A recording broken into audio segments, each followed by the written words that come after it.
la clase de hoy o el tema de hoy, sanación sistémica, es un tema que tenía ya hace tiempo ganas de compartirles, sin darnos cuenta de alguna manera, al menos esa es la hipótesis de la que partimos en esta sesión, de alguna manera todos estamos acá por motivos que desconocemos, ¿sí? Vale decir, de alguna manera no estamos acá porque conscientemente decidimos, al menos no desde un lugar visible.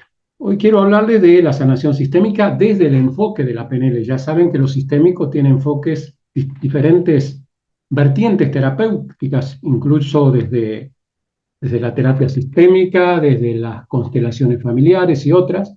Hoy quiero darle el enfoque desde la programación neurolingüística.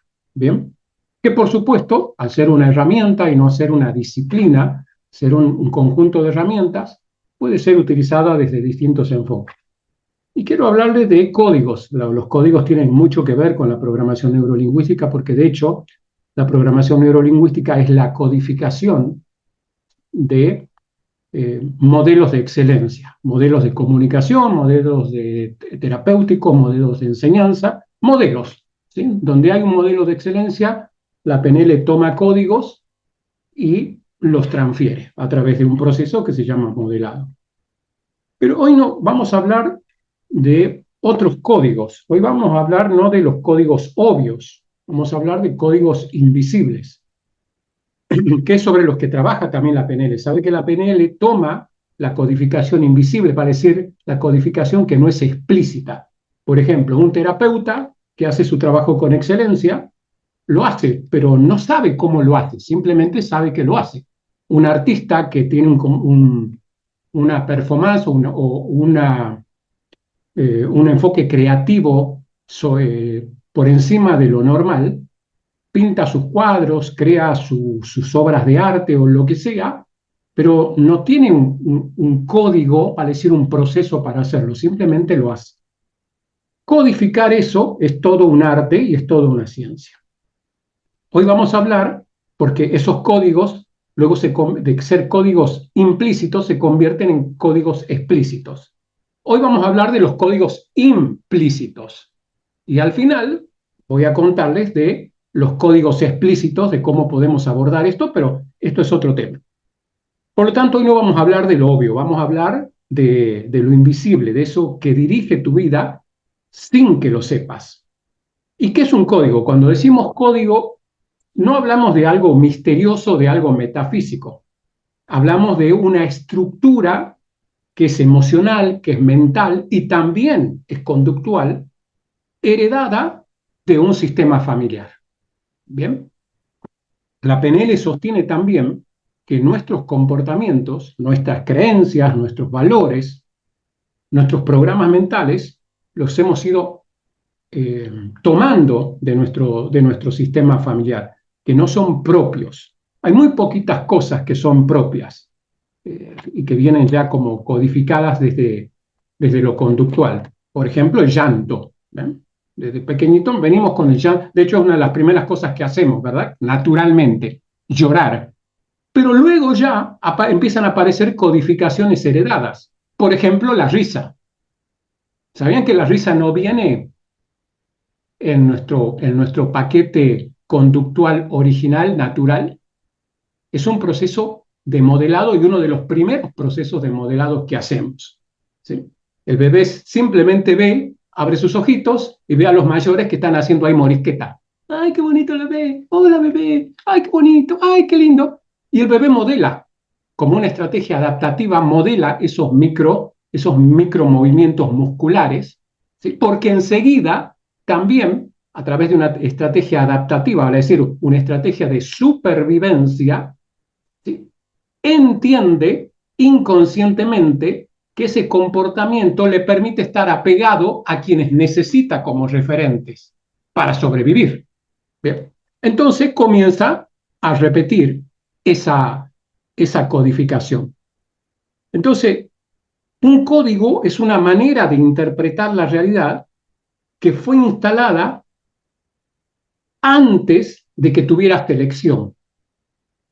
Puede ser desde este momento en que abre los ojos y ves a tu familia haciendo muecas, sonriendo y todo lo demás, o puede ser desde antes, que venga con el bagaje genético. La PNL no hace ese tipo de disquisiciones. La PNL trabaja sobre las estructuras. Si hay un código, lo podemos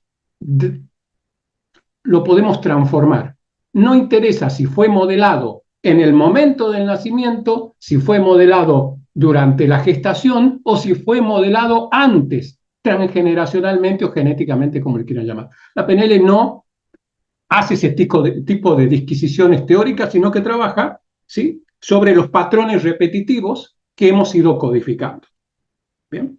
Por lo tanto, lo más impactante de todo esto es que esos códigos no son nuestros, pero los vivimos como si fueran nuestros. ¿Sí?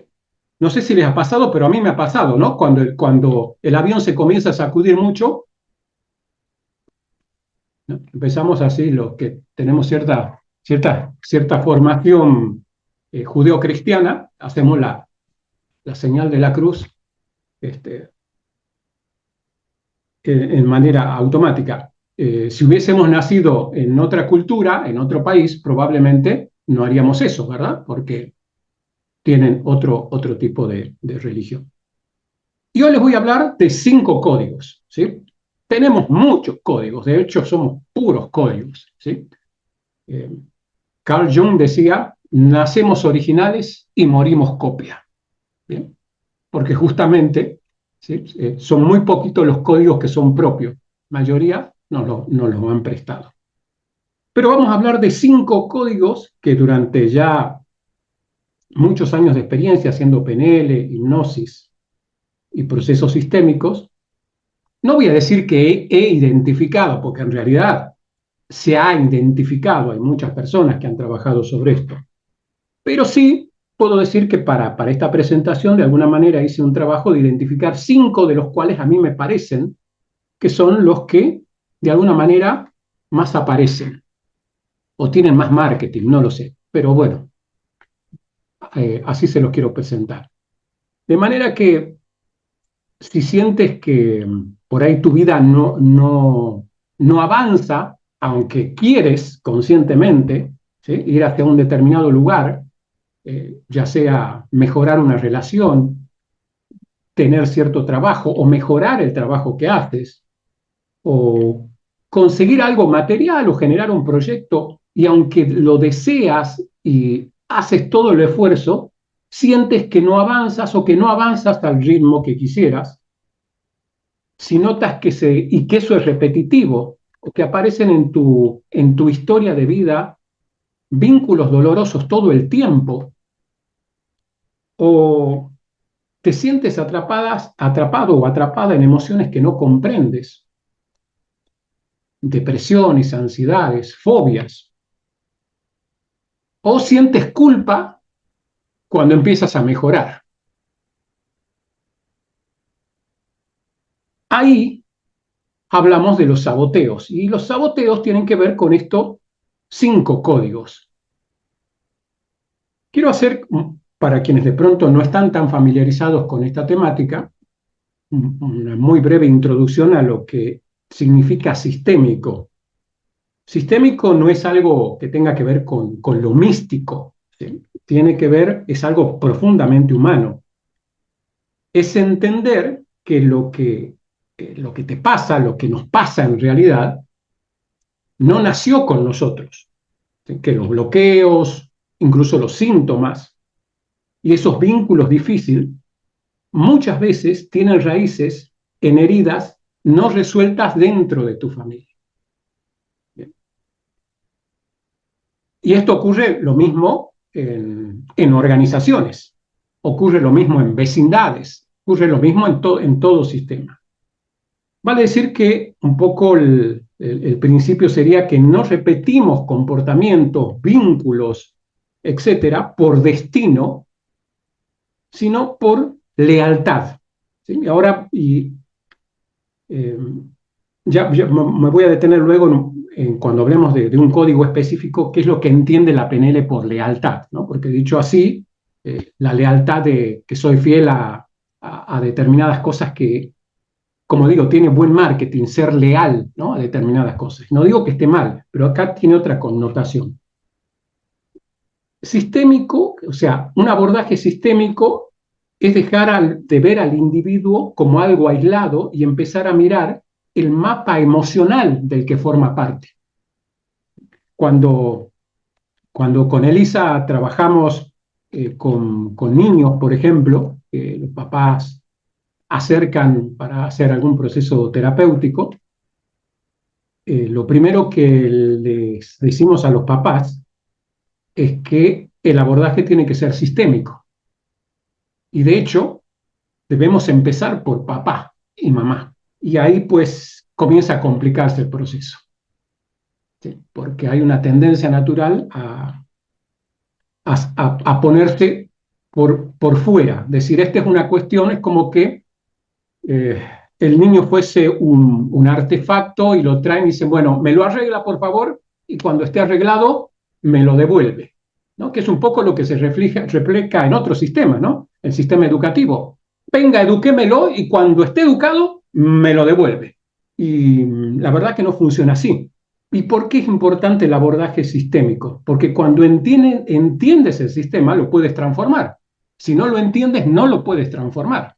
Cuando hablamos de síndromes como síndromes, no enfermedades como le llaman algunos, síndromes como el trastorno de déficit de atención, como la ansiedad, como la depresión, lo que está desarreglado o lo que tiene un déficit en realidad no es la persona, es el sistema que no está preparado para contener y para sostener a la persona. Ya es una discusión más larga, si tiene que estar o no preparado el sistema, sería otra discusión, ¿no? Por ejemplo, si el colegio tiene o no que estar preparado para contener, para sostener, para adaptarse a un niño que en realidad no tiene ningún trastorno, simplemente tiene un determinado comportamiento para el cual el sistema no está preparado. Pero ya me iría a otro tema. Vamos a compartir unas diapositivas, de paso aprovecho para darle la bienvenida a Elisa también, que me va a estar acompañando en la presentación. Hola Eli, ¿cómo estás? Buenas noches. Hola, hola, ¿cómo están? Buenas noches a todos, bienvenidos. Ya comparto la diapositiva. Vamos a empezar por el primero de los 5 códigos. Imagínense una familia, que no es mi familia, simplemente la estoy poniendo como ejemplo. Una familia donde a la vieja usanza, al menos en el norte de Argentina se usaba mucho, las hijas de crianza le llamaban, ¿no? Que en realidad tenían la etiqueta, al menos en la cultura del norte argentino, desde donde yo soy originario. Estas hijas de crianza, al menos en esta familia, tenían la función de empleada doméstica de alguna manera. Sí, era la chica de los mandados, la que limpiaba, la que hacía las cosas. Hija de crianza se le llama. Y esta hija de crianza se llamaba Julia. Julia tenía unos 40 años, pero parecía que tenía más, porque tenía una mirada sufrida, un andar cansino, y no tenía muchas luces, Julia. De hecho, costaba que las personas establezcan conversaciones con ella más allá de los monosílabos de haz esto, haz lo otro, y Julia acate, sí, no, etcétera, etcétera. Y Julia era, hay una canción en el folclore argentino que se llama La Oma, y en parte de la canción dice, y era una bella alemana. Bueno, Julia tenía ese perfil, ojos verdes, pelo rubio, aunque ya medio encanecido, era la que hacía los mandados y los más chicos de la familia no entendían muy bien el papel de Julia, qué hacía ahí, por qué estaba ahí, desde que tenían uso de razón. Nadie hablaba con Julia y Julia no hablaba con nadie. Uno de los pocos recuerdos que los más chicos de la familia tuvieron de Julia es una vez que entró llorando, balbuceando, que venía de comprar algo y una persona se había acercado y la había querido tocar. En esta familia donde estaba Julia, había 4 mujeres ya más o menos de la edad de Julia y un hijo menor, varios años menores, que también era un misterio en la familia por su mala conducta, etcétera, etcétera. Nunca se habló en esa familia mucho más de Julia, incluso Julia murió. Este, este jovenzuelo de la familia, vamos a llamarle Pedro, que era el hijo menor de una familia de muchas mujeres, que se llevaban bastante diferencia, siguió con su mala conducta, se casó, ese matrimonio era muy conflictivo, también su mujer era como una bella alemana, ¿no? Con ese perfil. Y cuando tuvieron sus primeros hijos, fueron mellizos, una mujer y un hombre. Y la mujer se llamaba Julia. Él le puso Julia. Con el tiempo, quienes eran un poquito más suspicaces y que no eran de la familia, entendieron la relación entre esa hija de crianza y este hijo más chico, el que no se hablaba mucho, como no se hablaba mucho de Julia, y cómo a su primera hija le puso Julia, como a la empleada de la casa, como a la hija de crianza. Pero nunca más en la familia se volvió a hablar, eso quedó como en la oscuridad. Cuando Mario creció, su matrimonio se volvió caótico, sus hijos crecieron en medio de esos caos de agresiones, incluso de drogas. El más grande, el varón de los hijos, recayó en la droga y es la última noticia que se tiene de él. Mario murió finalmente, con sus piernas amputadas por diabetes, de una manera muy cruel, muy silenciosa también.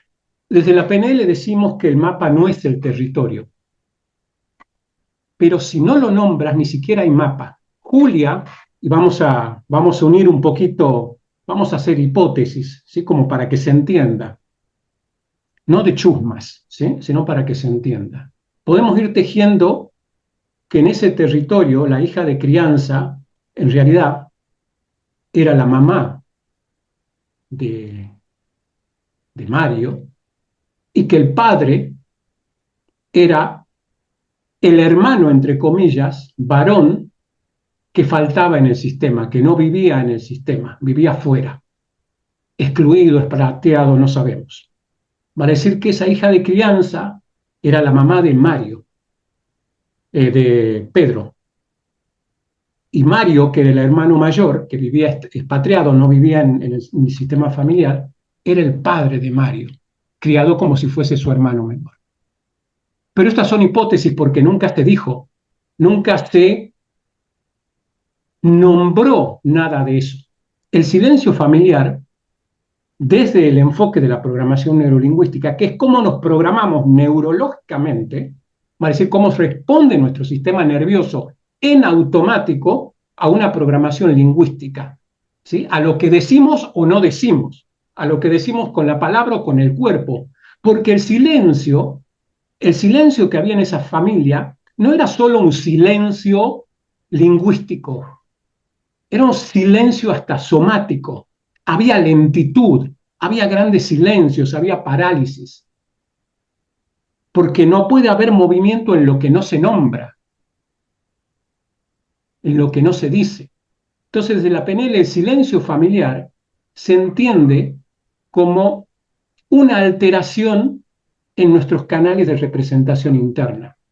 Nuestras representaciones internas, para que se entienda, no está hecho solo de pensamientos, está hecho de imágenes, está hecho de olores, está hecho de texturas, incluso de temperaturas.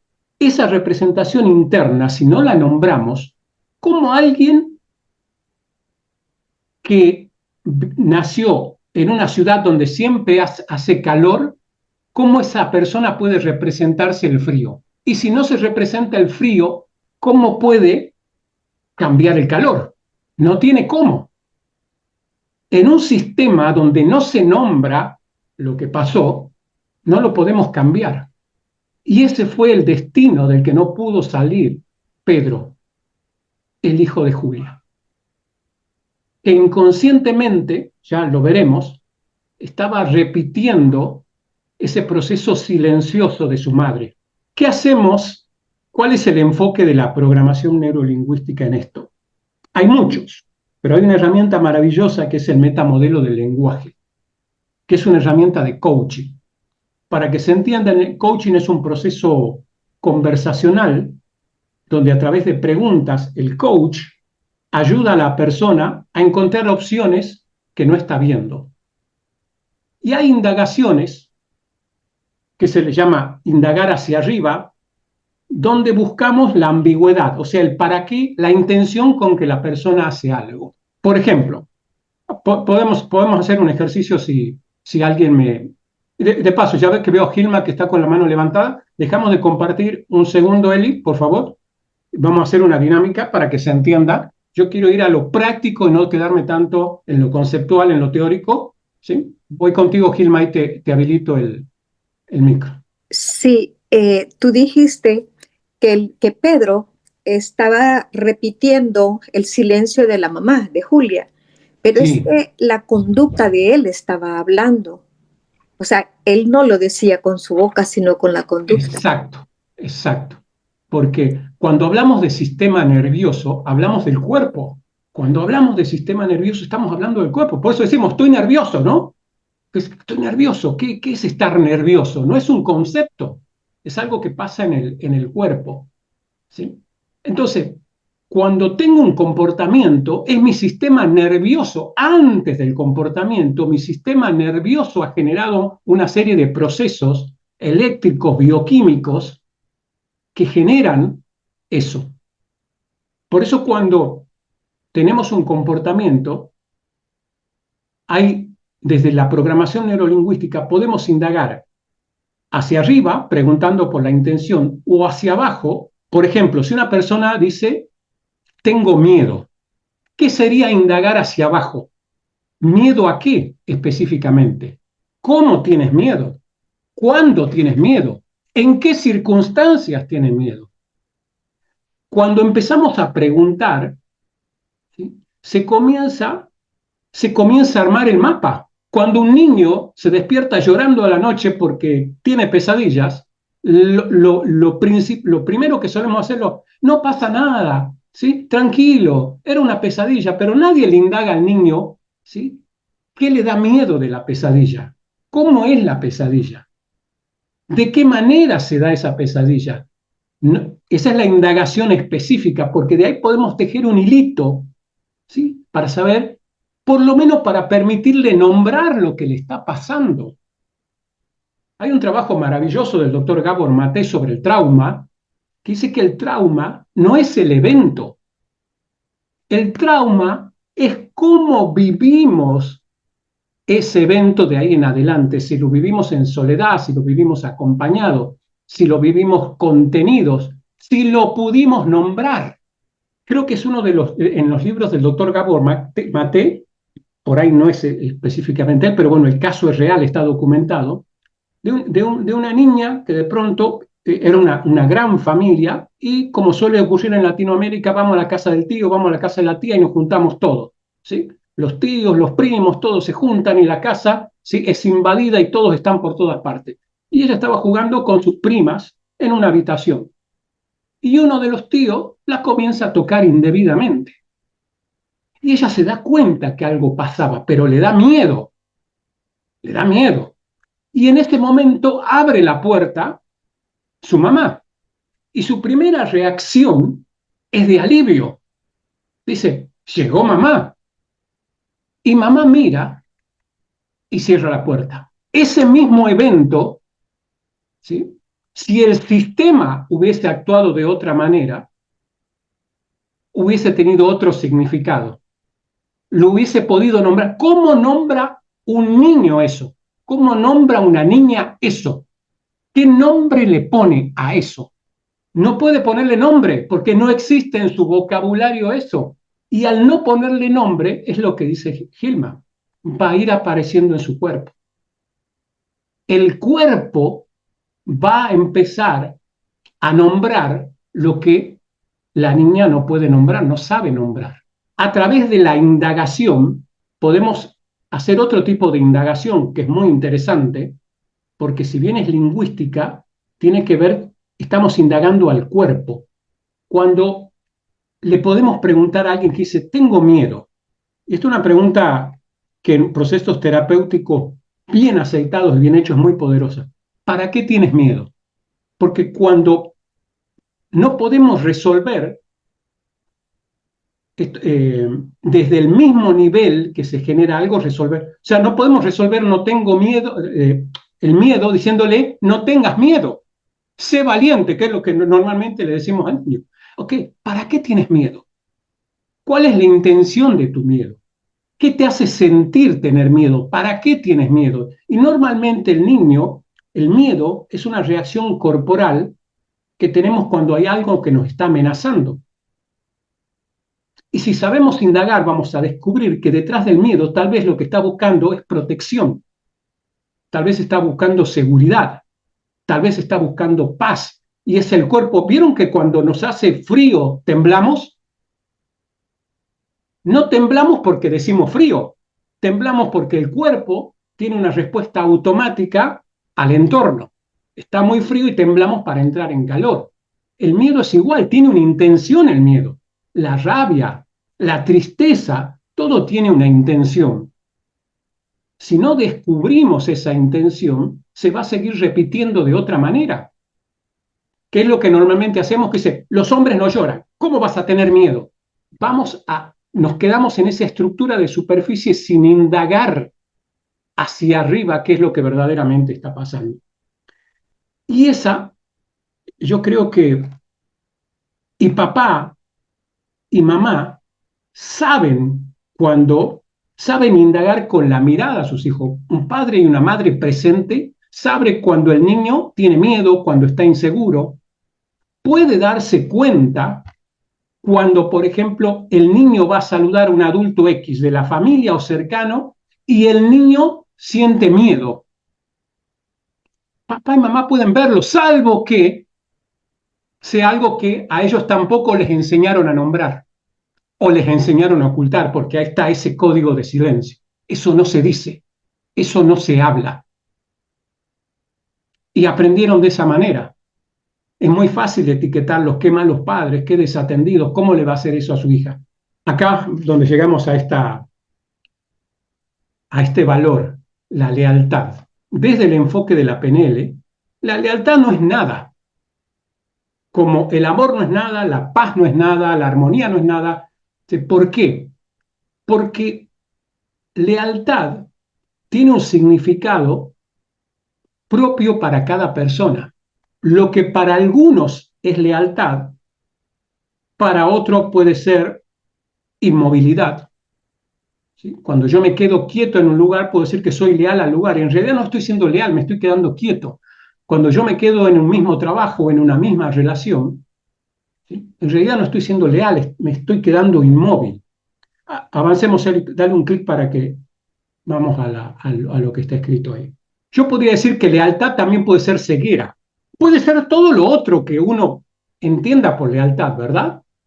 El amigo leal, ¿no? Que digamos, el amigo leal que defiende el concepto de amistad por sobre todas las otras cosas. Un amigo leal se guarda los secretos, ¿sí? Del otro amigo. Ese puede ser un concepto de lealtad, ¿verdad? Que se guarda los secretos, sabe, es leal a lo que el amigo le pidió. El amigo leal es el que lo acompaña a pesar de que no está de acuerdo. Pero otro puede decir, eso es una estupidez. No es lealtad, es estupidez. Entonces la lealtad no es virtud cuando te impide cambiar. Ahí ya es otra cosa. Es que si no, digamos, con un concepto de lealtad rígido, seguiríamos viviendo con nuestros padres hasta los 80 años. Y sin embargo, sin darnos cuenta, vivimos emocionalmente como vivieron nuestros padres hasta que hacemos consciente eso. Dale clic ahí. Este es lo que llamamos el famoso amor ciego. Desde la PNL llamamos lealtad a una estructura inconsciente de identidad que ha quedado anclada en otro miembro del sistema. Esa lealtad tendemos inconscientemente a honrar a nuestros padres, inconscientemente, repitiendo lo que ellos hicieron. El ser humano, por una cuestión adaptativa de supervivencia, necesita pertenecer. Es una necesidad de supervivencia pertenecer a un lugar, ¿sí? Sentimos que sin esa pertenencia morimos. Pero cuando eso nos ciega, ¿sí? Y sobre todo cuando es una ceguera de la cual no somos conscientes, ¿sí? Cuando queremos pertenecer a un lugar que ya naturalmente no pertenecemos, porque no queremos traicionar inconscientemente a eso. No queremos traicionar a como quiera llamarle, la memoria, el legado, el recuerdo, pero en definitiva debemos darnos cuenta. Hay una película maravillosa, no recuerdo cómo es el nombre, pero la escena es en una estación de tren. El clásico hijo que se va, ¿sí? Y se va lejos, ¿sí? a cambiar su destino, probablemente a estudiar, a salir de ese pueblo donde todo el mundo vivía en la mediocridad, ¿sí? Leales a eso. El padre lo acerca, cuando lo está despidiendo, lo acerca muy cerca de él y le dice: no vuelvas más, no nos extrañes, si vuelves te echo de acá, no nos llores, no nos recuerde, ve por tus sueños. Básicamente esa es su palabra. Ese papá está entendiendo que las lealtades, cuando son ciegas, nos conducen a un lugar muy desafortunado. Y el cuerpo lo sabe, aunque nosotros lo justifiquemos. Hay un estudio muy interesante en un libro que leí sobre el eneagrama, donde plantean que nuestra personalidad, porque el eneagrama es básicamente eso, ¿no? Una codificación de las personalidades, en las que la PNL no cree mucho, porque la PNL entiende que somos seres subjetivos y no parametrizables, ¿sí? Sin embargo, sí es una herramienta interesante de autoconocimiento.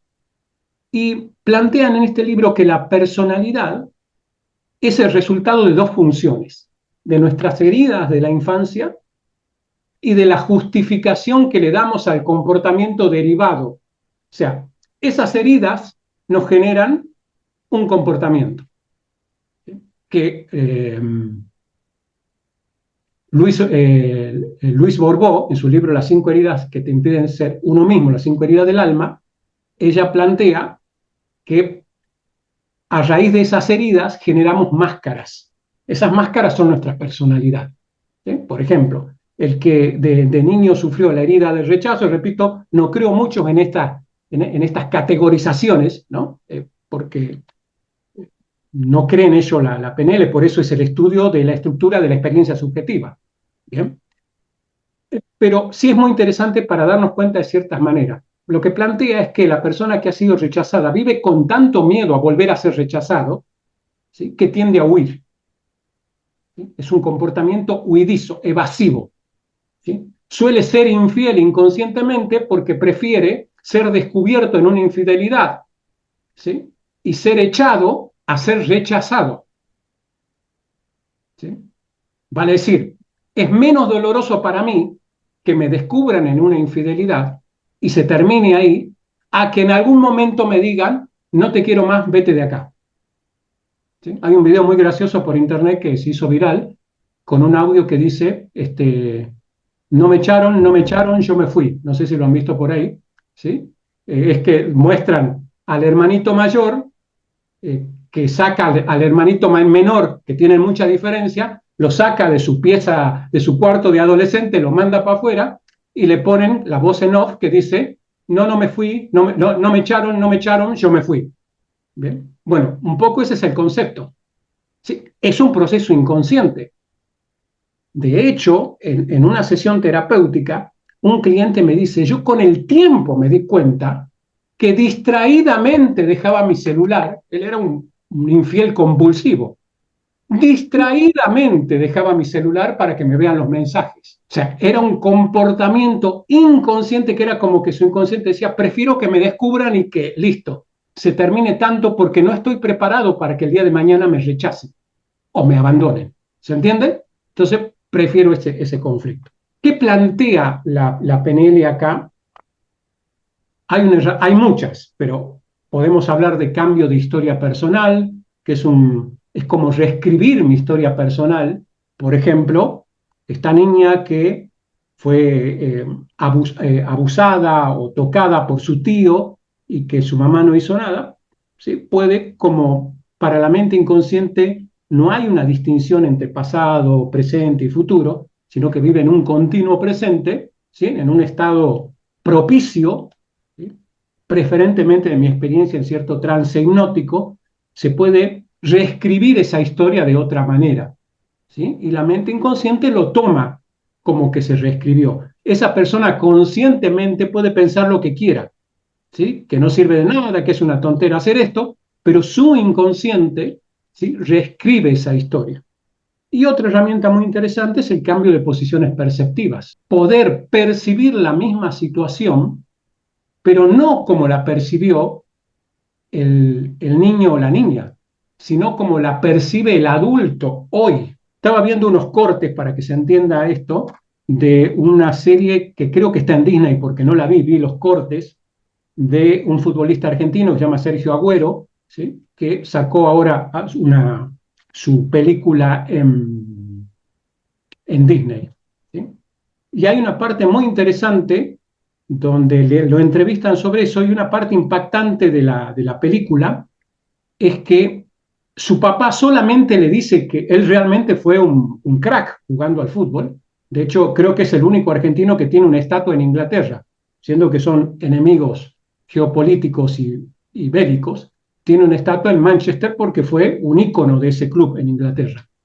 Bueno, el día de su retiro, que él se retira involuntariamente porque tiene un episodio cardíaco jugando al fútbol, eh, el día después de su retiro, su papá le llama y le dice que él había sido un muy buen jugador. Nunca su papá le había dicho, ¿sí?, que él era un muy buen jugador.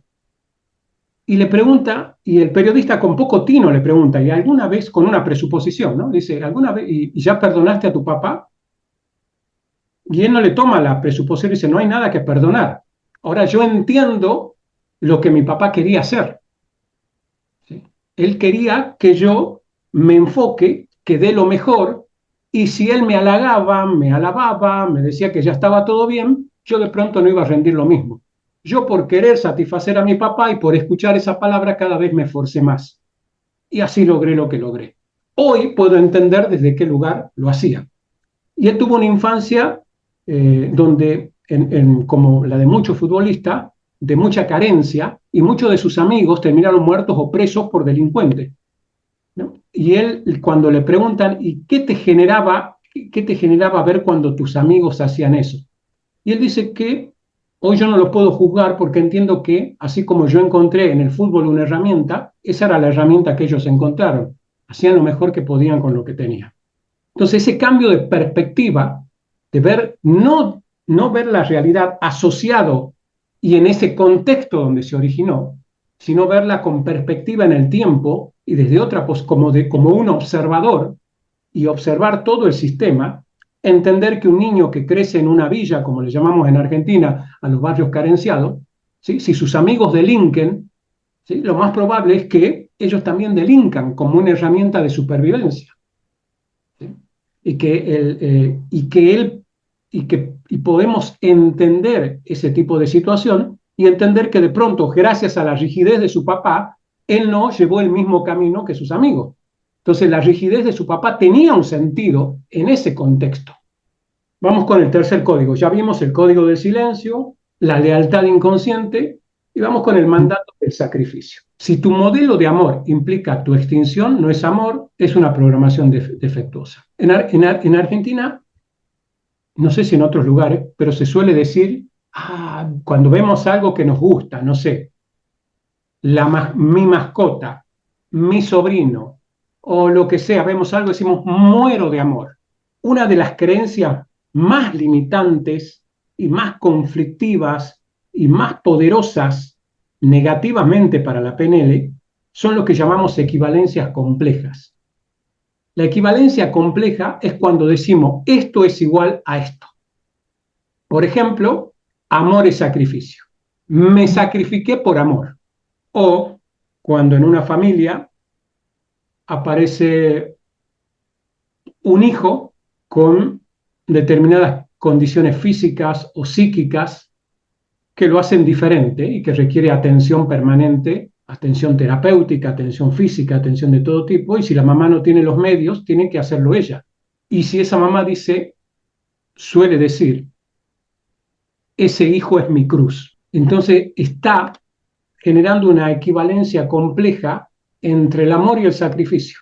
Acá entramos en el mundo de las creencias, en la PNL, cada creencia. Démosle un clic a uno más y ya, y así queda el texto completo y vamos. Aquí está, ¿no? Equivalencia compleja entre amor y sufrimiento. Estamos hablando acá de valores y creencias. ¿El valor cuál sería? El amor. Y la creencia, ¿de dónde sale la creencia? Cuando preguntamos, ¿por qué crees que el amor es sufrimiento? Ahí emerge la creencia. Cuando preguntamos por qué, emerge la creencia. Y cuando indagamos al valor, debemos entender los criterios. ¿Qué significa?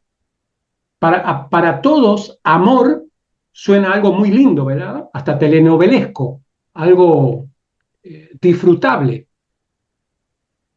Pero si nos ponemos a analizar, los criterios son subjetivos. ¿Qué son los criterios?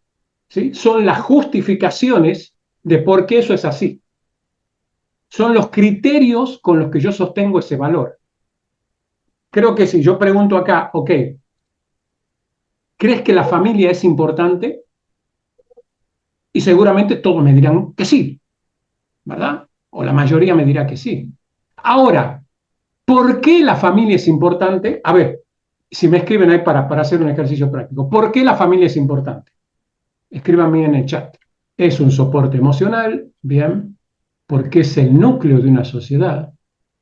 Nos protegemos, porque es la estructura de la formación, por la contención. Ok. Esas son las creencias que sostienen ese valor, ¿no? El valor familia está sostenido por eso, porque el valor es algo que es importante para nosotros, ¿se entiende? ¿Sí? Entonces, cuando yo pregunto por qué es importante la familia, aparecen las creencias, porque me da contención, porque da pertenencia, porque si la familia es sana, pero ahí está. Gil me acaba de dar en la tecla.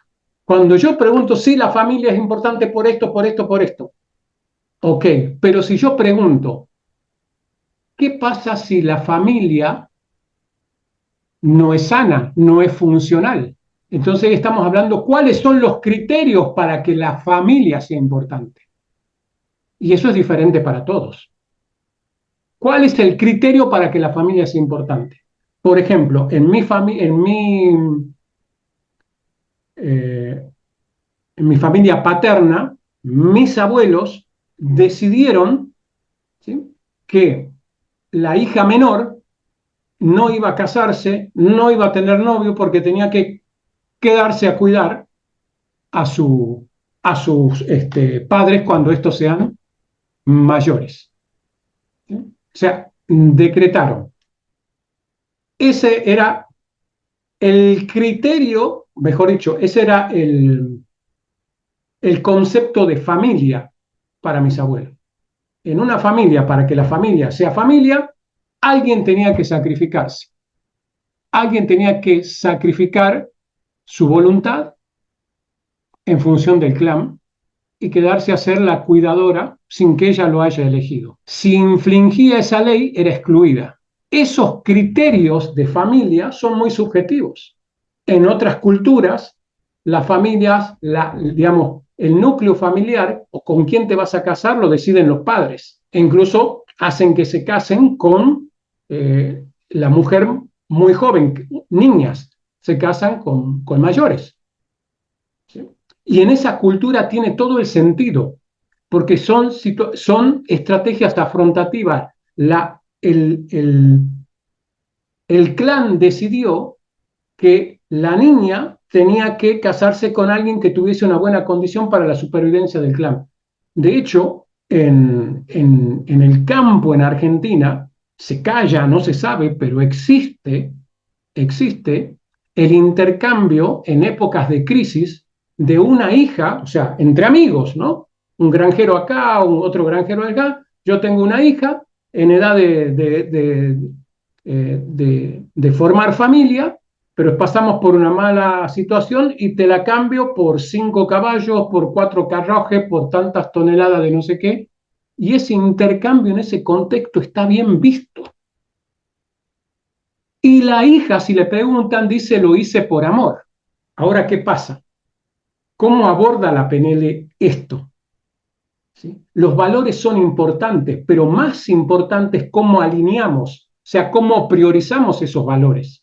¿Y qué significa cada valor para cada uno? Porque de pronto, amor para esa mujer que está siendo intercambiada por caballos o por maíz o por lo que sea, a lo mejor para ella eso está bien, pero si no está bien, es ahí donde la PNL entra a trabajar alineando los valores de otra manera. ¿Qué es más importante para ti? ¿Sí? Normalmente todos tenemos entre 3 y 5 valores que son más importantes para nosotros. Y que esos valores no son rígidos como nos suelen hacer creer. Por ejemplo, en determinados clanes, la familia está por encima de todo. Se hace todo por el bien de la familia. Si alguien tiene por debajo de la familia, puede haber libertad. ¿Sí? O sea, puedes elegir determinadas cosas en la medida que no estés por encima del valor, no solo del valor familia, sino de los criterios que sostienen ese valor familia. En el caso de mi tía, o sea, la hermana de mi papá, que murió soltera y al cuidado de sus papás, ¿sí? Ella tenía el derecho de hacer todo lo que quería. De hecho, manejaba todo en la casa. Manejaba el dinero, manejaba los horarios, manejaba qué se comía, qué no se comía, ella podía elegir todo, menos romper ese criterio de familia. O sea, su libertad estaba por debajo de familia. ¿Qué es lo que hace la PNL? Poder trabajar con las personas, obviamente a través de un proceso, para que si eso no le está haciendo bien, ¿y cómo sabe que no le está haciendo bien? Pues mi tía pobre murió con 50 y tantos años, ¿sí? Tenía de todo, porque su vida era comer y comer y comer y comer y comer y comer, y no se quería. Porque dice, ¿para qué me voy a cuidar si no tengo destino como mujer?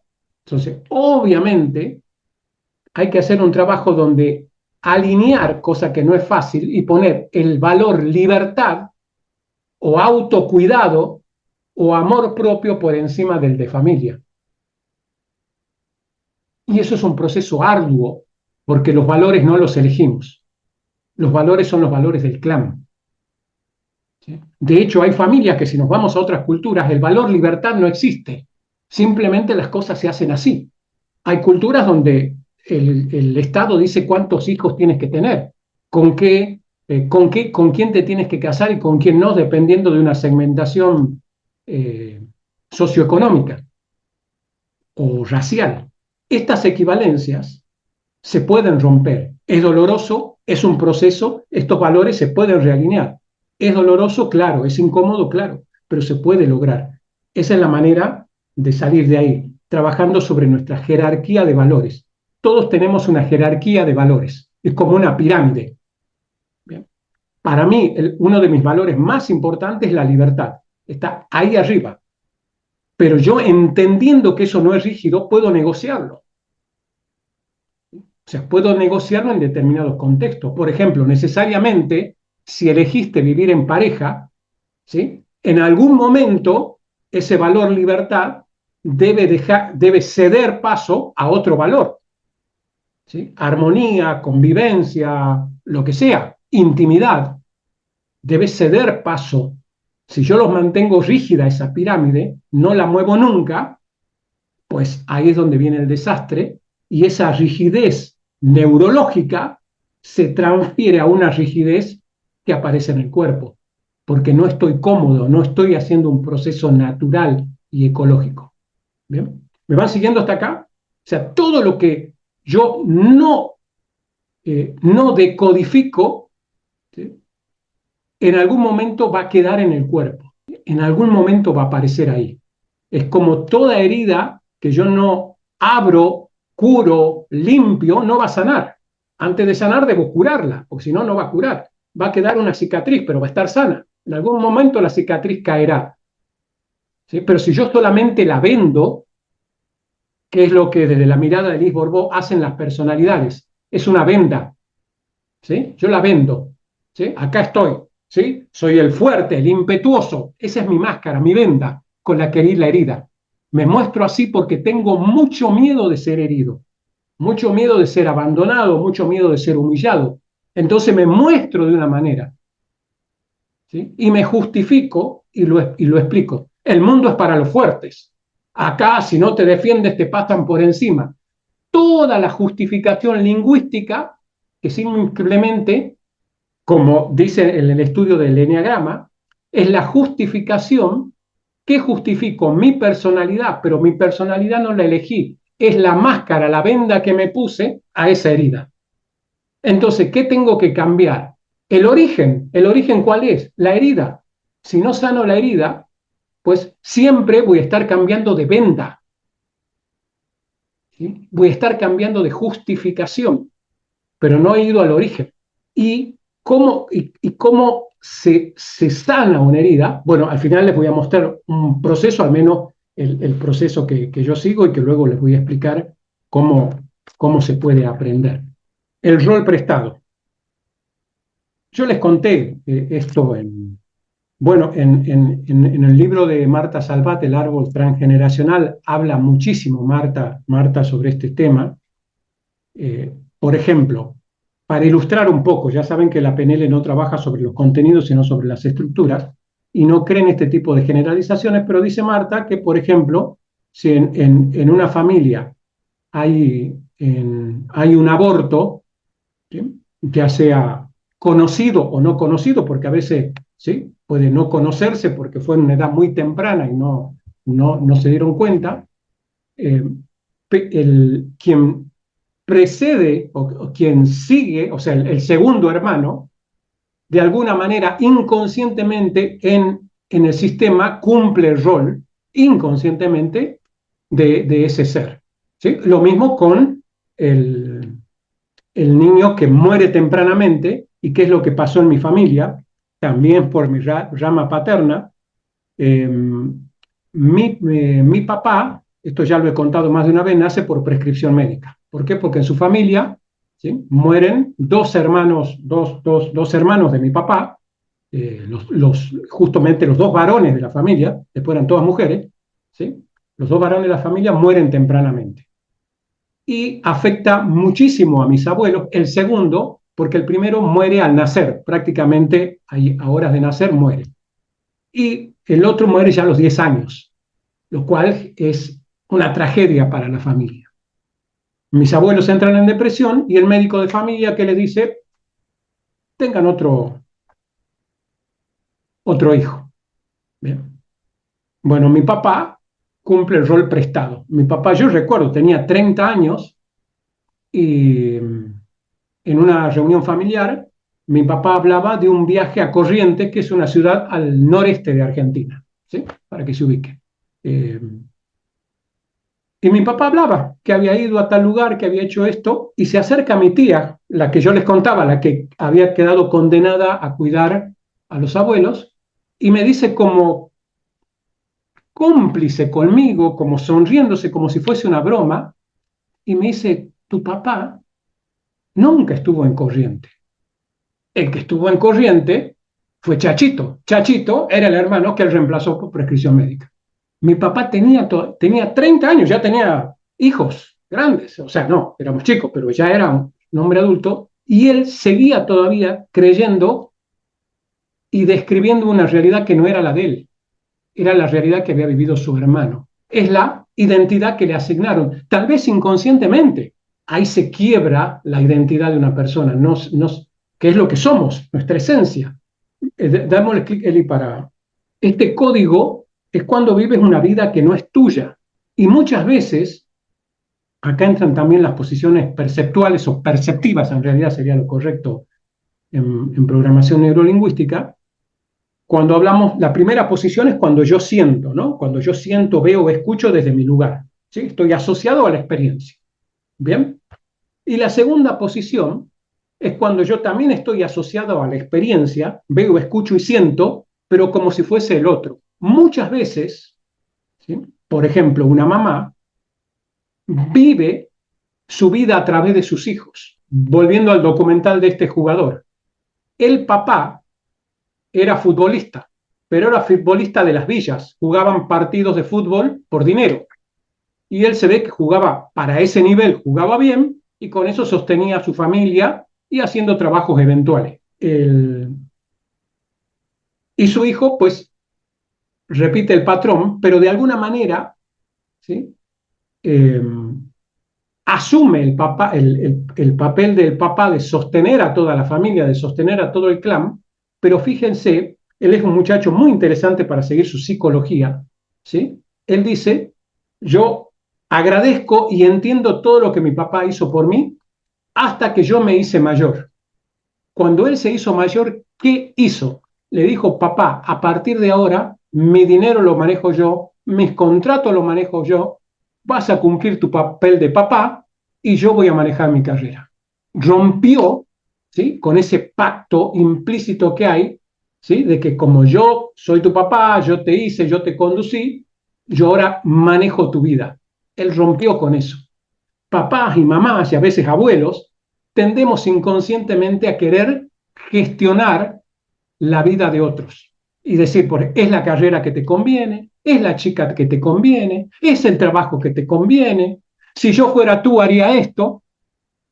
No estamos decidiendo asociados, ¿sí? A nosotros, sino asociados a la vida del otro, ¿sí? Estamos poniéndonos en los zapatos del otro, cosa que está muy bien cuando para sentir compasión, para entender a otro, pero está muy mal cuando nos ponemos en esa situación para decidir por otros. Cuando estamos en un rol prestado, se quiebra dentro de lo que Robert Dills llama la pirámide de los niveles lógicos, que es cómo actuamos y aprendemos en la vida. Hay distintos niveles. Primero aprendemos desde el ambiente, ¿sí? Luego adquirimos comportamientos, luego habilidades, luego creencias, luego valores, una identidad, y bueno, luego Robert Dills habla también de lo transpersonal. Pero la identidad, quiénes somos, es lo que determina es lo que determina nuestra experiencia. El ser humano tiende a actuar en función de quien cree que es. Por eso, si yo digo, ¿sí? Es que yo soy así, me enojo fácil, ¿sí? Soy una persona que me enojo fácil, soy enojón, o simplemente digo, yo soy así, ¿sí? Ya estoy haciendo una referencia a la identidad. Cuando digo yo soy así, ¿qué estoy diciendo? Soy rígido, ¿sí? O sea, soy esto, no voy a cambiar. ¿Y cómo se trabaja eso? Con un cambio de identidad. O sea, todo lo que yo quiero conseguir en mi vida, lo voy a conseguir cambiando quién soy. Y solamente voy a cambiar quién soy si acepto que no soy un producto terminado. Y cuando trabajamos en PNL para la salud, una de las primeras equivalencias complejas, porque esto es una equivalencia compleja, estoy diciendo que yo soy igual a esto, una de las primeras equivalencias complejas que hacemos que la persona rompa es esa equivalencia compleja de soy diabético, soy enfermo, soy asmático, etcétera, etcétera. ¿Sí? ¿Por qué? Porque nuestra mente tiende todo el tiempo a ser congruente con quien digo que soy. Y si yo digo que soy diabético, inconscientemente voy a hacer todo para ser congruente con eso. ¿Pero por qué? Porque hay una intención detrás que debo indagar. ¿Se acuerdan cuando hablábamos de la indagación? ¿Sí? Una de las indagaciones que se hace en este caso es ¿para qué te enfermas? Y muchas personas se enojan. ¿Por qué se enojan? Porque sacude su identidad. ¿Cómo que para qué me enfermo? ¿Acaso me estoy enfermando porque yo quiero? No, nadie está diciendo que te estás enfermando porque quieres. Simplemente te estoy preguntando, ¿sí? ¿Cuál es la intención positiva de esto? ¿Sí? ¿Qué obtienes cuando te enfermas? ¿Qué obtienes por ser así como eres? Es que yo soy el niño de mamá. ¿Qué obtienes por ser el nene de mamá? El protegido de mamá. ¿Qué obtienes? ¿Sí? Por ejemplo, mis papás, mi hermano mayor era muy hábil con las manos, ¿sí? O sea, él si había que arreglar algo en casa, él lo arreglaba. Y por contraposición, ¿sí? Yo era el inútil de la familia con las manos. Y eso que hice, que hasta el día de hoy, ¿sí? Yo siga actuando en congruencia con eso cuando se trata de trabajo manual. Cuando, pero cuando realmente, de hecho, en una época llegué a trabajar en un taller de mecánica de autos, que no tenía idea, pero aprendí. Y vieran, por una cuestión de supervivencia, cómo aprendí a usar las manos, ¿sí? Y arreglar, trabajaba con radiadores de vehículos, en la época que se usaban esos radiadores enormes y había que limpiarlos, soldarlos y qué sé yo. Es un oficio que aprendí, lo aprendí por necesidad. Y ahí me di cuenta que esa etiqueta de que no era hábil o que era inútil con las manos, era una etiqueta de identidad que yo había asumido. Vamos a hacer un ejercicio. Nos queda tiempo para hacer un ejercicio rápido, hablar del último código y luego presentarles el modelo y cómo podemos profundizar en este modelo.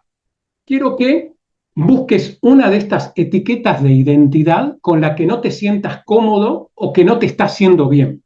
Por ejemplo, esta, ¿no? Soy inútil, soy vago, soy dormilón, soy procrastinador. ¿Se entiende? Algo que no te esté haciendo bien, ¿correcto? Porque hay otras etiquetas de identidad que están maravillosas, ¿verdad? ¿Sí? Soy amor, soy luz, soy maravilloso, soy un genio, está perfecto, ¿sí? Alguien puede decir, ay, qué arrogante, pues un problema de él, ¿sí? Mientras a cada uno nos haga bien eso, está perfecto. Pero ahora vamos a trabajar, ¿sí? Un ejercicio breve donde es muy importante que logren relajarse, porque lo que vamos a buscar no es una respuesta consciente, no es una respuesta pensada, meditada, es una respuesta que viene como una intuición y que debe sentirse en el cuerpo. ¿Me explico? O sea, si yo le pregunto a alguien, ¿cómo te sientes? Me siento bien, ¿sí? Me siento bien porque son las 12 de la noche y estoy bien, está entretenida la charla, está, listo. Es una respuesta normal. Si yo a alguien le pregunto, ¿y cómo te sientes?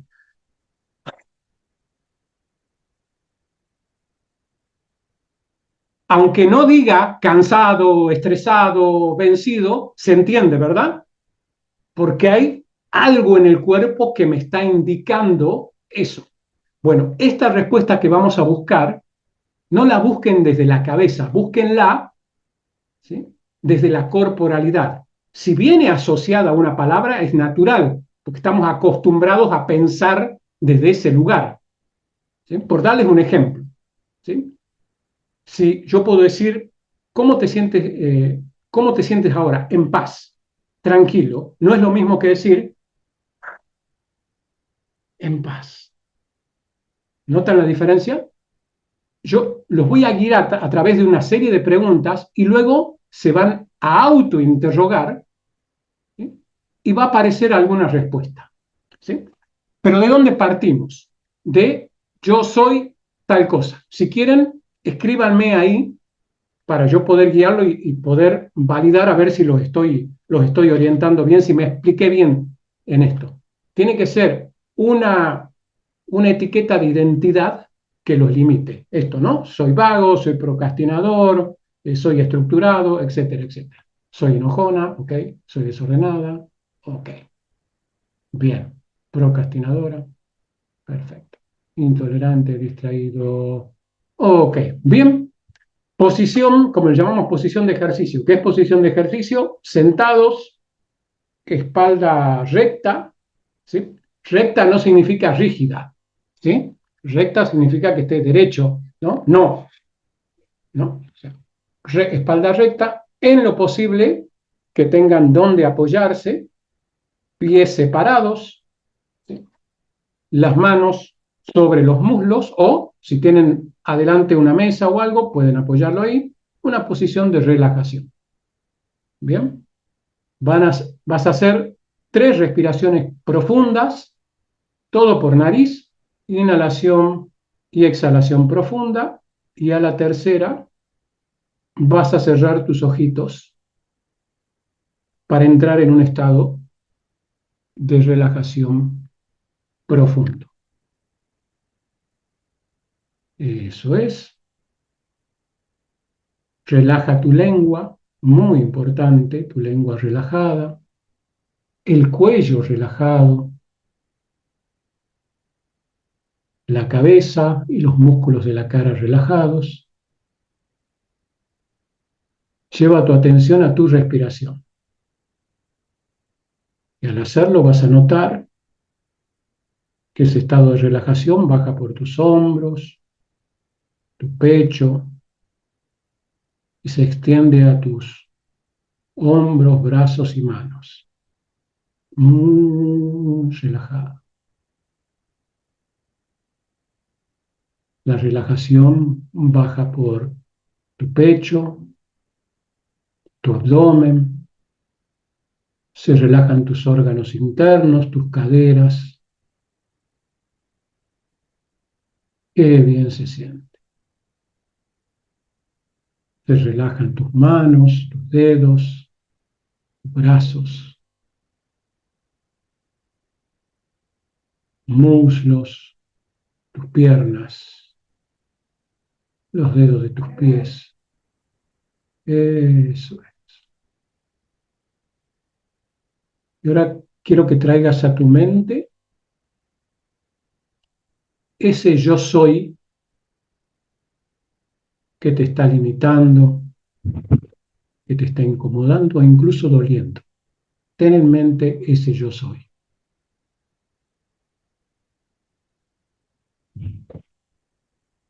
Voy a preguntarte y te vas a ir respondiendo para ti, internamente. ¿Solo eso eres? ¿Qué más eres además de eso? ¿Qué más eres? Cuando no eres eso, ¿qué eres? Relájate y permite que la respuesta venga de lo más profundo de tu ser, que se sienta en el cuerpo. Incluso quizás no sea una palabra, sino simplemente una sensación en el cuerpo. ¿Qué más eres? ¿Qué más eres además de eso?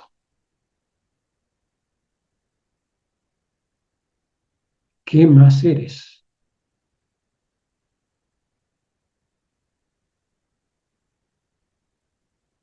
Pregúntate, ¿quién soy? ¿Qué más soy? ¿Qué más soy?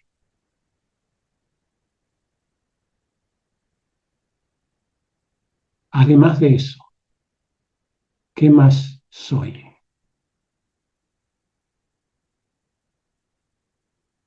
Eso es. Repite para ti varias veces la pregunta, suelta la expectativa, quizás sea una respuesta verbal o quizás corporal, una sensación o una metáfora. ¿Qué más soy? ¿Qué más soy? Bien, a tu tiempo, cuando quieras, Puedes abrir tus ojos y regresar.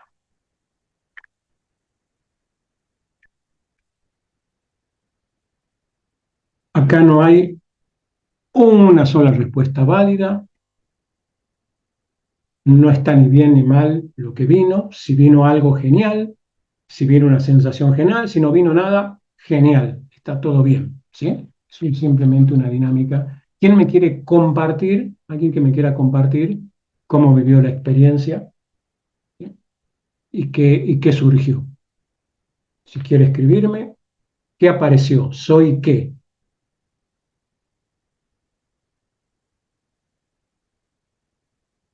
Si alguien me lo quiere contar con la manito levantada, mucho mejor. Me interesa mucho sobre todo la sensación corporal, no solamente si vino una palabra. A ver, voy con Jenny. Ahí voy contigo, Jenny.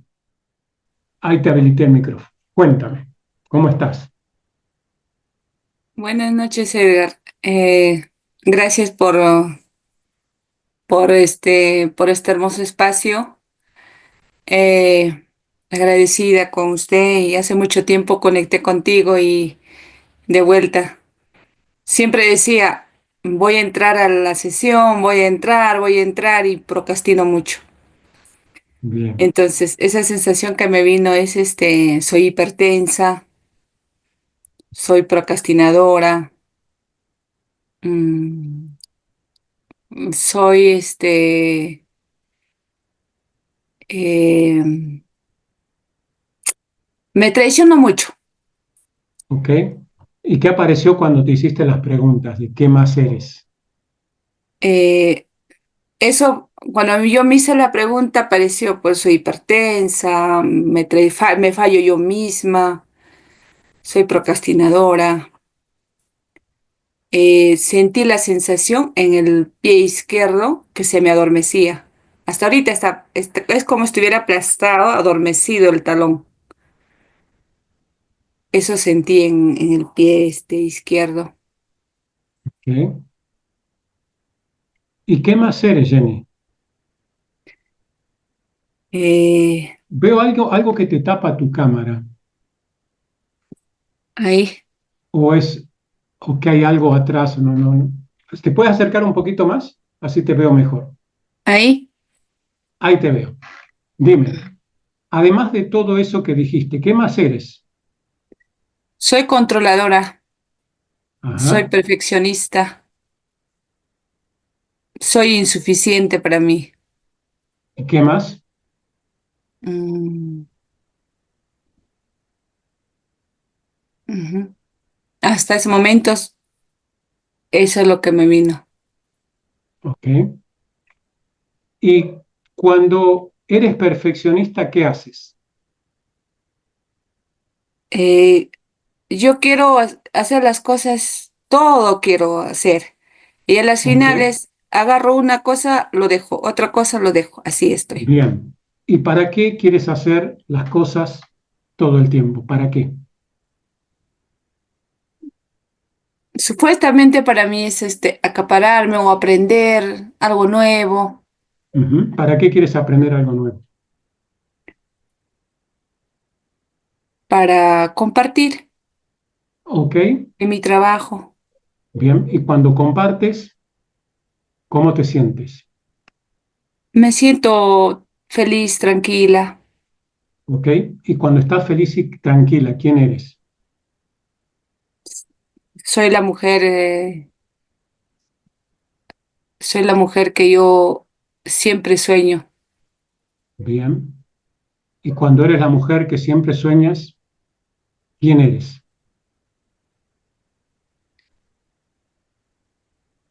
Soy la persona leal para mí, lo que siempre sueño.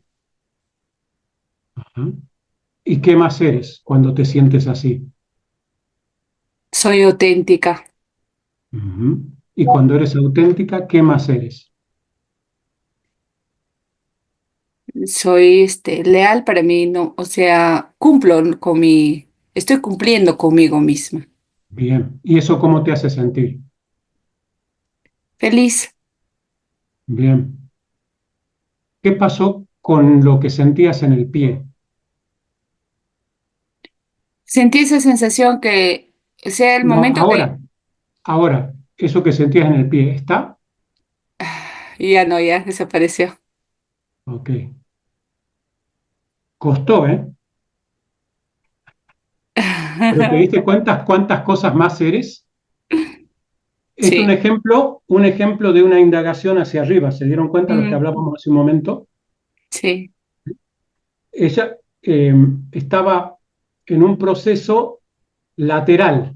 Yo podría haberle preguntado que me dé, digamos, cuando era procrastinadora, cómo eras, dónde eras, cómo, nada. Lo dejamos ahí, porque eso iba a reforzar lo que le estaba pasando. ¿Sí? ¿Y qué estaba? ¿Cómo se sale de esto? Esto ha sido un lindo ejemplo para que vea cómo funciona. ¿Cómo se sale de esto? ¿Se puede salir hacia abajo? Difícil. ¿Sí? Se puede salir hacia los costados y en este caso no. Vieron que todo lo que aparecía era, ¿por qué digo hacia los costados? Porque era procrastinadora, era esto, pero nada que le haga bien. No sé si notaron. Todo era más de lo mismo. Se iba hacia los laterales. ¿Cómo salimos hacia arriba? ¿Sí? Preguntándole, ¿para qué? ¿Para qué hace eso? ¿Para qué hace eso? Y al final procrastinas y todo lo que haces es para ser feliz. ¿Por qué aparece ese dolorcito? Porque el cuerpo te está diciendo, no es por ahí, eres mucho más que todo eso que dijiste. Mm. Mm. Te entiendo. Te Muy entiendo. bien, me gusta esa sonrisa. Ok, voy con Gracias. Luis y luego con... Gracias, Jenny. Voy contigo, Luis. Ahí te habilité el micro. ¿Cómo estás, mi ¿Cómo querido te va? Eduardo? Buenas ¿Cómo noches, amigo. estás? Bien, bien, bien. Fíjate que a mí me pasó algo curioso. He trabajado en el tema de procrastinación, que fue lo que yo puse, Sí, y sí. la respuesta, no hubo respuestas negativas. O sea, mi corporalidad fue la misma, pero cuando mencioné la palabra, bueno, la frase soy procrastinador, o sea, solo llegaron puras cosas buenas. Ok, ok. Organizado, soy muy resiliente, y cuando tocaste un tema que dijiste una palabra, algo de metáfora, en automático se vino, soy como un árbol con muchas raíces que florece, que ayuda, o sea, me volvía a decir soy procrastinador y no podía, o sea, como que me volvía otra vez a lo mismo, soy fuerte, soy resiliente, soy comprometido, entrego lo que prometo, soy exitoso, o sea, no pude conectar con eso. Bien. Eso es lo que estamos buscando, es lo que hace este ejercicio. No se trata de buscar la respuesta consciente, analítica, porque eso es fácil.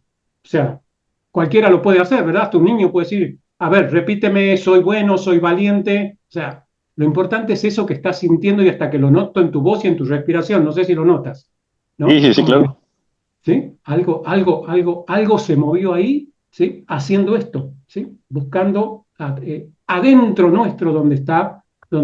Es como que abrimos los filtros. Yo creo que soy esto y es como que, todo esto era. No sé si lo notaron en Jenny también, cómo cambió, ¿sí? Toda su fisiología, cómo se relajó su rostro, cómo apareció la sonrisa. Eso es lo que estamos buscando. ¿Sí? Así que bueno, gracias Luis por compartirlo. Muchas gracias. Gracias, amigo. Gracias, buenas ¿Sí? noches. Voy contigo, Gabriela. Hola, buen día, maestro. ¿Cómo Bueno, a mí me estás? pasó parecido a Luis. Yo me definí como que transitaba el enojo. Últimamente todo me enoja. Y, y cuando usted preguntó, bueno, todos también me decía, bueno, también soy leal, también soy honesta, también soy trabajadora, también me salieron todas cosas positivas. Igual, a diferencia de Luis, todavía el enojo, siento todavía el enojo. Obviamente este trabajo lo voy a tener que hacer en reiteradas oportunidades para ir ¿Dónde está el gestionando enojo? en el corazón, Ok. en el pecho. ¿Notaste el movimiento? O sea, ¿por qué te pregunté? Porque hiciste algo cuando dijiste el, el enojo. Préstale atención al enojo. ¿Qué te llama la atención? Porque eso está en el cuerpo. Pero ¿cómo está en el cuerpo? ¿Cómo lo describirías al enojo? Me genera, o sea, siento como palpitaciones. Ok, bien. Pero eso que palpita, para que algo palpite, digamos, el vaso para que palpite porque es vaso, ¿no? El aire no palpita, ¿no? Eso que sientes, ese enojo, ¿tiene forma, tiene tamaño? Sí, ve un poquito ahí, haz como una introspección, estúdialo, ¿cómo es ese enojo? Últimamente lo vengo trabajando bastante, ya me parece que ya es ira, ya no es enojo, ya como que escaló a... Es muy grande, es muy grande. No Ajá, tengo un tiene motivo tamaño. específico, sí, es muy grande. Bien. Y bueno, Y cuando dices que palpita, sí, ¿sí? ¿A qué ritmo palpita? ¿Rápido, lento? rapidísimo. ¿Ok? Concéntrate en el enojo, concéntrate y en eso que palpita. ¿Bien? ¿Qué Sí, pasa si comienzas a hacer que palpite pero más lento? calma. ¿Ok? Y me dijiste que era grande. Sí, Si es grande es porque tiene una forma, ¿verdad? sí, ¿Qué forma tiene? circular. ¿Ok? ¿Qué pasa si mientras vas haciendo que palpite más lento, no muy rápido, o sea, no lo cambies muy rápido, a lo más lento lentamente? ¿Sí? Y fíjate si en lugar de que sea circular, si le pones otra forma, amorfa, estirada, mientras lentamente vas haciendo que palpite lento. ¿Qué pasa ahí? Baja. ¿Ok? Fíjate si lo mueves un poquito más, lo estiras, le cambias de forma y eso hace que palpite más lento. ¿Cómo está ahora?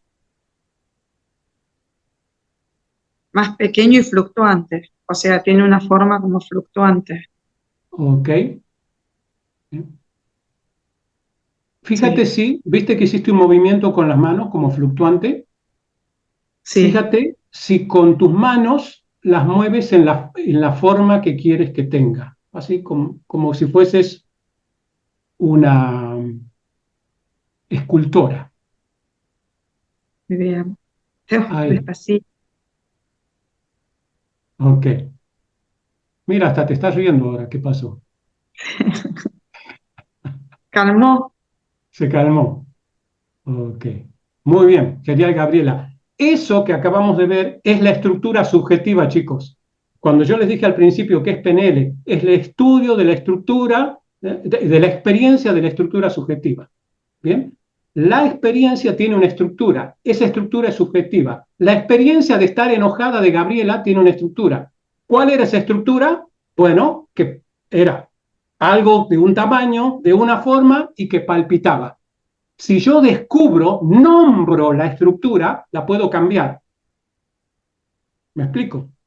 Por eso es tan importante nombrar lo que nos pasa, porque si no lo nombro, no lo podías cambiar porque no lo podías nombrar. Cuando lo nombras, existe. Si existe, tiene forma, tiene tamaño, se mueve o lo que sea. Y ahí lo puedes cambiar. Eso es PNL, básicamente. Gracias, Gabriela. El trauma transgeneracional. Lo que hablábamos hace un momento, ¿sí? El trauma no es lo que ocurrió, es la estructura mental que permanece congelada, lo que acabamos de ver maravillosamente con Gabriela. Acá estamos hablando de un enojo, ¿sí? Pero el trauma es lo mismo, tiene una estructura mental que está congelada porque no la he podido nombrar y como no la he podido nombrar, ¿sí? No la puedo cambiar. Cuando lo nombro, lo puedo cambiar. Si yo pudiese reescribir, ¿sí? Hasta desaparecería la culpa, porque la culpa, para que algo existe, digamos, para que haya culpa, tiene que existir una estructura interna. Si yo cambio esa estructura interna, todo cambia. Vamos a darle otro clic ahí. La culpa, el enojo, todo tiene una estructura. Obviamente, acá ya trabajamos con experiencias que ni siquiera fueron vividas probablemente por la persona, o no fue vivida conscientemente porque fue una edad muy temprana, o fue vivida, ¿sí? Por sus antepasados familiares. Entonces, acá entramos, ya utilizamos herramientas como terapias de línea de tiempos, regresiones, hipnosis, bueno, y muchas otras herramientas para... como voy a aprovechar para mostrarles cuál es el modelo de abordaje que utilizo en sesiones cuando abordamos este tipo de codificación, es algo que yo hago naturalmente, pero me he tomado el tiempo para estructurarlo, pero no necesariamente se tiene que hacer con esta estructura. Se lo voy a dar simplemente como referencia para que tengan un modelo, aquellos que ya son terapeutas o lo que sea, para que lo tengan como referencia. Si quieren profundizar en esto, una vez que se los presente, les voy a decir, voy a hacer un taller, dentro de muy poco les voy a dar fecha y todos los detalles, donde vamos a desarrollar todo esto que les voy a nombrar acá. ¿Cómo es el proceso terapéutico para reprogramar esos códigos familiares inconscientes? Desde la PNL, por supuesto, ¿sí? Desde la PNL, la hipnosis y el coaching, que es lo que vimos hoy. Dale un clic, por favor, Eli. Ahí está, ¿sí? Acabamos de ver que toda experiencia tiene estructura. Lo acabamos de ver maravillosamente gracias a lo que nos compartió Gabriela, ¿sí? Vale decir, eso tiene una estructura. Entonces, si tiene estructura, puede cambiarse. Entonces, el primer paso, ¿sí?, antes de aplicar técnicas y todo lo demás, ¿sí?, es construir una arquitectura de intervención que respete la individualidad de cada cliente. Yo no puedo hacer una intervención estándar porque la estructura es subjetiva. De hecho, lo acabamos de ver. Cuando yo hice algo estandarizado, parece donde participaron todos, ¿sí?, por la dinámica de esto, ¿verdad? Participaron todos. Para Gabriela no funcionó muy bien. ¿Por qué? Porque estaba haciendo algo estándar. Pero cuando hice algo personalizado en base a su arquitectura interna, ahí cambió todo. Entonces, lo primero en un proceso terapéutico es mapear, ¿sí?, esa estructura, como yo hice con Gabriela, mapear esa estructura. Vamos, Eli, dale uno. ¿Sí? Entonces, lo primero, ¿sí?, vamos a establecer el punto de apalancamiento, la identidad. ¿Desde qué yo estás viviendo tu día? Bueno, Gabriela desde la enojada, desde ahí. Pero ese es el punto de partida. Al nombrarlo lo podemos cambiar, ¿sí? Si no lo nombraba, no lo podemos cambiar, Gabriela. Entonces, perfecto. Desde ahí partimos. ¿Desde qué yo estás viviendo tu vida? Ese es paso uno. Vamos a ir de nuevo. Acá vamos a identificar quién está operando en esta experiencia actual. Está operando el adulto presente, el niño adaptado, una réplica emocional de un abuelo muerto. Bueno, acá hay todo un trabajo que hay que hacer de identificación de a quién estamos replicando. En un proceso ya más profundo, tendríamos que ver con Gabriela, ¿no?, hacer esa indagación en el sistema, a ver a quién estamos replicando consciente o inconscientemente. ¿Quién tenía esta arquitectura interna? ¿Quién vivía en este mapa emocional? Y eso a veces no está tan presente en la información conscientemente. Por eso tenemos que apelar a estas dinámicas donde cerramos los ojos, nos relajamos, ¿sí?, y a veces se tiene que profundizar en este viaje interno para que aflore lo que no aflora tan fácilmente en muchos casos. Básicamente es un trabajo de identificación del rol aprendido, que es lo que hicimos acá de una manera rápida, ¿sí?, quitarnos esa identificación con el procrastinador, con el desordenado, con el impaciente, etcétera, etcétera. Vamos al punto 12. Repito que estoy hablando de estructura. Este no es un manual de intervención, sino una estructura para que entiendan de cómo se puede abordar. Luego vamos a mapear el modelo familiar, ¿sí? Vale decir, acá no se trata de saber lo que pasó, sino cómo te está representando lo que pasó. Volviendo al ejemplo de esa niñita que fue tocada por su tío en presencia de su mamá. No nos interesan los detalles, nos interesa cómo ella te está representando hoy. ¿Cómo se lo representa? ¿Con un enojo? ¿Con una condición de salud? ¿Con algo que pasa en su cuerpo? ¿Con una representación interna? Bueno, vamos a darle forma a eso. Vamos a ir con lo que sigue. Entonces se reconstruye un modelo interno. ¿Quién era el fuerte? ¿Quién sufría? ¿Qué emociones eran premiadas? ¿Cuáles eran castigadas? ¿Qué pasaba en esa familia? Por ejemplo, lo que les conté de mi tía, que todo lo que iba en contra de las reglas del clan era castigado. Por ejemplo, no podía tener novio o pretendiente. Si lo tenía, era castigada. ¿Quién era el fuerte en ese clan? ¿Quién era el débil? ¿A quién modelamos? ¿Al fuerte o modelamos al débil? ¿Sí? ¿Y qué patrones modelamos? ¿Y cómo eso nos está afectando? Bien, bueno, acá trabajamos con procesos de modelado y en los procesos de modelado, donde incorporamos patrones que nos lleven a ese mapa emocional que queremos, tenemos que filtrar también los patrones que no queremos.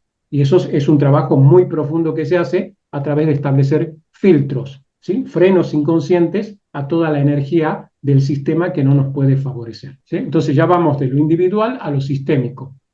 Luego lo que tenemos que hacer es, acá sí trabajamos con técnicas de PNL, hay que interrumpir ese patrón automático. Una de las maneras, como hicimos hoy, en las dos intervenciones, tanto con Jenny como con Gabriela, vieron que interrumpimos un patrón. En el Jenny se vio claramente, vieron el patrón de ir siempre a lo negativo, siempre a lo que no está. Entonces llega un momento que interrumpimos ese patrón y a nivel nuestro inconsciente dice, así que también había sido eso, no era solo esto, era también esto. ¿Bien? Interrumpir el patrón. Vamos a ir con lo que sigue. ¿Bien? Entonces, no se trata de generar una disrupción consciente o un darte cuenta consciente. Se trata de trabajar, obviamente, con la conciencia como testigo para darte cuenta de lo que está pasando, pero se trabaja a otro nivel, como vimos ahora, respiración, estados, metáforas, lo que nos planteó Luis, ¿sí? Que le apareció una metáfora, no una palabra, sino una metáfora. ¿Sí? Le llama Robert Dills mapa somático, pero tiene otro nombre que no me acuerdo. Sintaxis somática.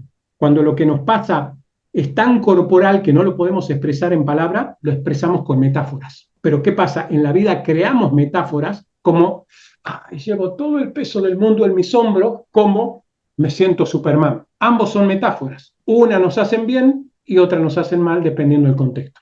Vamos al paso 4.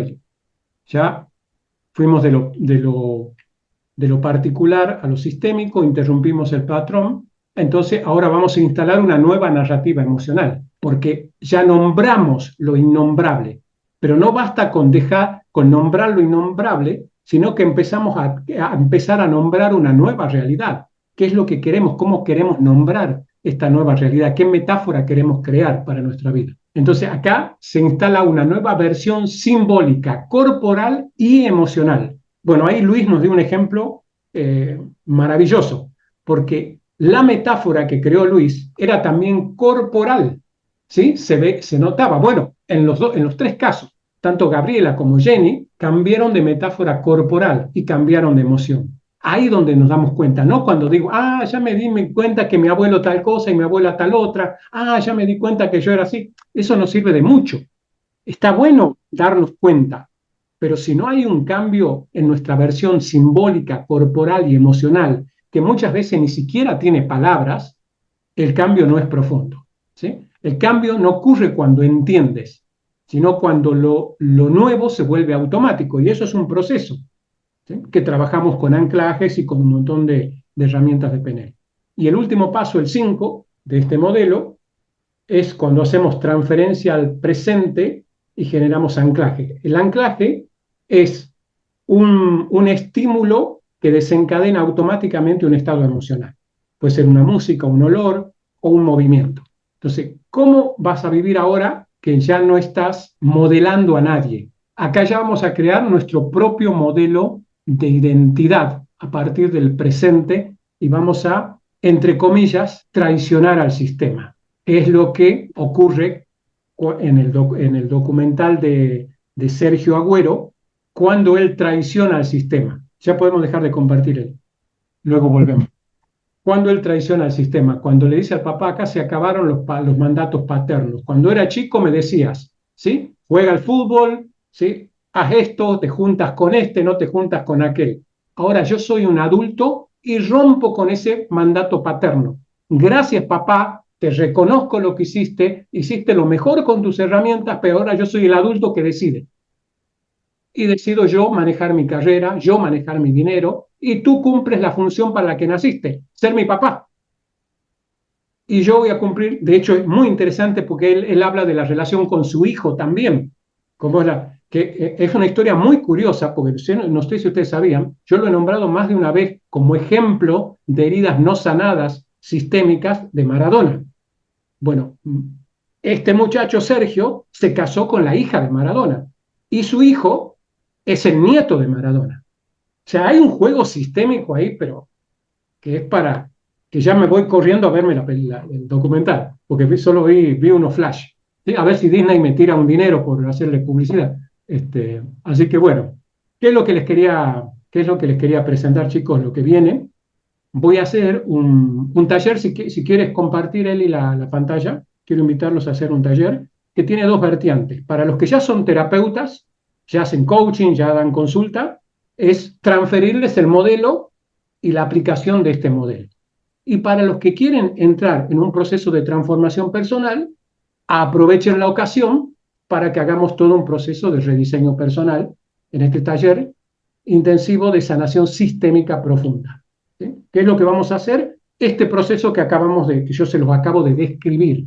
¿Sí? Lo que vamos a hacer es vivirlo a este proceso a través de todos los pasos. Va a decir, le vamos a poner el cuerpo. Los que ya son terapeutas y tienen herramientas terapéuticas, son psicólogos, terapeutas o lo que sea, ¿sí? Van a incorporar un modelo de intervención que lo pueden combinar con lo que ya están haciendo. ¿Bien? Y para los que no les interese eso, no tengan aún las herramientas terapéuticas, pero quieran vivir un proceso de sanación sistémica, pues también es el contexto propicio para que lo logren. ¿Bien? Ya sabemos todos que todos de alguna manera enseñamos lo que queremos aprender. ¿Sí? Y yo mientras comparto con ustedes todo esto, también estoy en mi propio proceso de sanación sistémica. Así que esto no es solo aprender, ¿sí? Es también sanar en el proceso. Si además de aprender sanamos y además de sanamos aprendemos, pues genial, cierra absolutamente todo. ¿Sí? Esto va a ser el domingo 25 de mayo y el domingo 1 de junio. ¿Sí? De 4 a 6 de la tarde de Argentina, hora de México serían 3 horas menos, serían 13 horas de México, o sea, 1 de la tarde de México. En Perú serían 2 de la tarde en Perú. El valor, no se los dije. ¿Sí? El valor es $47, precio exclusivo para los que están acá presentes, aquí y ahora. Les voy a dejar el enlace para que le pidan el programa y todo lo que quieran a Joaquín. Si ya están decididos, ahí está el enlace de PayPal para que hagan su pago. Si quieren consultar el programa o lo que sea antes, ahí les va a dejar Joaquín también su enlace para que les pase el programa, pero se lo hago muy corto y muy simbólico. Básicamente, vamos a desarrollar todo un modelo de intervención terapéutica con PNL para sanar el sistema. ¿Sí? Para aprender a sanar el sistema en los que quieran aprender el modelo y para sanar el sistema los que quieran venir con su caso, ¿sí?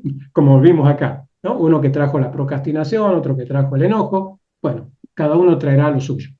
Y no están negados, ¿sí? Porque mientras sanan, aprenden y mientras aprenden, sanan. ¿Sí? Son 4 horas y ahí Joaquín les va a dar todos los detalles para $47 las 2 clases, exactamente, las 2 clases. Más la grabación, más bonos que ahí Joaquín les va a explicar. Aprovechen y vamos a vivir, les aseguro, 2 jornadas realmente transformadoras. ¿Sí? Si ya hacen constelaciones familiares, por ejemplo, les va a venir muy bien porque van a aprender a intervenir sistémicamente desde el enfoque de la PNL, el coaching y la hipnosis, que es lo que me vieron usar hoy, ¿sí? Para aquellos que no están en esa área, básicamente hoy lo que utilicé son esas 3 herramientas: programación neurolingüística, hipnosis y coaching. En base a esas herramientas hacemos la intervención sistémica. Si alguno de ustedes tiene otras herramientas, pues va a poder incorporar más herramientas al proceso. Ahí les dejo, les ha compartido Joaquín el enlace para los que ya estén decididos y quieran hacer el pago y aprovechar este precio especial que le estamos haciendo. Está muy por debajo del valor real de esto, que seguramente lo vamos a subir en su momento, así que aprovechenlo.